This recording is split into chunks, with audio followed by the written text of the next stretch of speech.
В Якутии по статистике более 15 тысяч человек страдают патологиями системы кровообращения. Для лечения сердечных заболеваний в Национальном центре медицины с 2017 года отделение рентгенхирургии проводит диагностики и сложные операции с использованием рентгенаппарата без открытого хирургического вмешательства. Подробности в сюжете Андрея Мухоплева.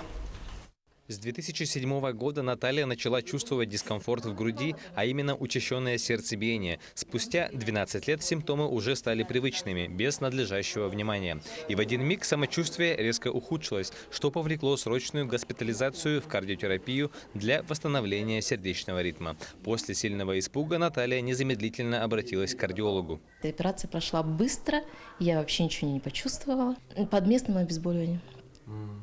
То есть все слышим, все видим, доктор с нами беседует, замечательный доктор. Все по ходу дела рассказывает, все, что вот интересно нам. После операции, да, у меня пульс стал нормально. То есть если у меня в течение дня пульс раньше прыгал от 60 до 90, то в этот раз у меня пульс стабильно 70, 74. Ну, в общем, я такая счастливая, мне больше ничего не надо.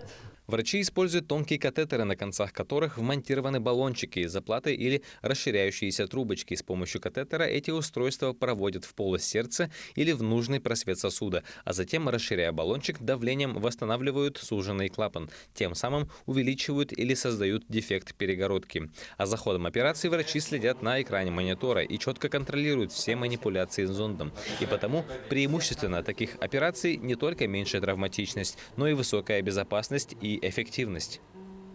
Отбор пациентов у нас происходит в республиканском кардиодиспансере. Это тоже наше структурное подразделение нашей больницы. То есть все пациенты с патологией сердца направляются нам с этого подразделения. То есть там у нас идет отбор, подготовка пациентов. Непосредственно уже здесь в клиническом центре, в нашем консультативно-диагностическом центре это уже отобранные пациенты, конкретно которые ложатся на оперативное вмешательство или на диагностическое исследование.